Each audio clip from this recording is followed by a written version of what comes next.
दोस्तों नमस्कार। बुधवार का दिन देश की राजनीति और गांधी परिवार के लिए काफ़ी अहम रहा, क्योंकि बुधवार को गांधी परिवार की एक और सदस्य यानी प्रियंका गांधी वाड्रा ने अपना नामांकन दाखिल कर लिया।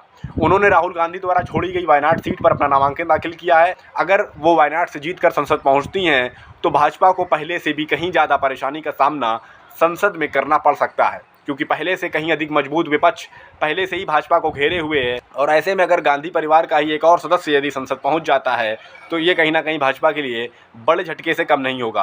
कैसे प्रियंका गांधी का चुनावी डेब्यू भाजपा को कर सकता है परेशान, कैसे इंडिया गठबंधन की ताकत में हो सकता है बड़ा इजाफा, समझिए इस खास रिपोर्ट में। I, Priyanka Gandhi Vadra, having been nominated as a candidate to fill a seat in the House of the People, to swear in the name of God. बुधवार को देश की राजनीति में एक नया मोड़ आया जब कांग्रेस सांसद राहुल गांधी की छोड़ी वायनाड लोकसभा सीट पर प्रियंका गांधी वाड्रा ने नामांकन दाखिल करके अपनी चुनावी राजनीति की शुरुआत कर दी।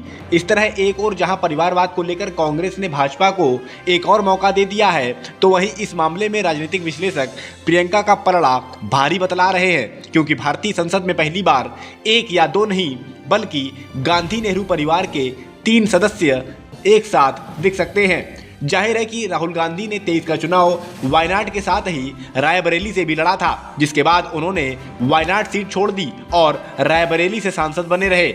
इसके बाद रिक्त हुई इस सीट पर कांग्रेस ने महासचिव प्रियंका गांधी वाड्रा को टिकट दे दिया। इससे पहले 1998 से लगातार रायबरेली का प्रतिनिधित्व कर रही राहुल प्रियंका की मां सोनिया गांधी को राज्यसभा भेजा गया। इस तरह यदि प्रियंका गांधी अगले महीने 13 तारीख को होने जा रहा उपचुनाव जीत जाती हैं, तो वे मौजूदा दौर में इस परिवार की तीसरी सदस्य होंगी जो संसद में जाएंगी। अगर हम बात करें प्रियंका गांधी की राजनीतिक कुशलता की, तो प्रियंका ने भले ही कोई चुनाव खुद न लड़ा हो, लेकिन उन्होंने पिछले कुछ सालों में अपने बेहतर चुनावी प्रबंधन का परिचय दिया। प्रियंका कभी सड़कों पर संघर्ष करती नजर आती हैं, तो कभी मंचों से भाजपा पर जमकर बरसती नजर आती हैं। वे भाजपा के आरोपों का मुंहतोड़ जवाब देती हैं। पिछले 5 सालों के दौरान उन्होंने पार्टी महासचिव के तौर पर यूपी का जिम्मा संभाला था। हालांकि 2019 और 2022 के चुनावों में कांग्रेस को यूपी से सफलता नहीं मिल पाई, लेकिन नाकामी के बावजूद प्रियंका ने सड़कों पर लड़ाई लड़ने की शुरुआत की। महंगाई, बेरोजगारी, भ्रष्टाचार के साथ महिला सुरक्षा और महिला अत्याचारों को लेकर वे काफ़ी मुखर रहीं। उत्तर प्रदेश में लड़की हूँ लड़ सकती हूँ का नारा भले ही कामयाब ना हो पाया हो, लेकिन उन्होंने प्रदेश में होने वाले बलात्कारों और उत्पीड़न के खिलाफ जोरदार आवाज़ें उठाईं। प्रशासन ने कई जगहों पर उन्हें जाने से रोकने की कोशिशें की थी, पर वे हाथरस, उन्नाव आदि गईं और अपनी कटिबद्धता का परिचय दिया। जब देश के प्रधानमंत्री राजीव गांधी बने तो प्रियंका उनके साथ बहुत छोटी उम्र में ही उनकी चुनावी क्षेत्र अमेठी जाया करती थी। इस तरह उनके परिवार के प्रति लोगों के प्यार और भरोसे को उन्होंने करीब से समझा। अगर हम हालिया वर्षों में प्रियंका गांधी की सक्रियता की बात करें, तो प्रियंका ने कर्नाटक, तेलंगाना, राजस्थान, छत्तीसगढ़, मध्य प्रदेश, हरियाणा में जमकर चुनाव प्रचार किए। हालांकि हर जगह कांग्रेस को सफलता नहीं मिल पाई, लेकिन उनकी जनसभाओं में जिस तरह की भीड़ देखी गई, उससे एक बात तो बिल्कुल साफ हो गई कि आने वाले समय में प्रियंका भाजपा के लिए बहुत बड़ी चुनौती बनकर सामने आ सकती हैं।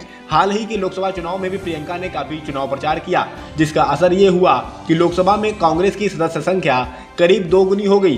प्रियंका ने रायबरेली, अमेठी जैसी पुश्तैनी सीटों पर लंबे समय तक डेरा डाले रखा, और जिसका परिणाम ये हुआ कि पार्टी को प्रचंड जीत इन दोनों ही सीटों पर मिली।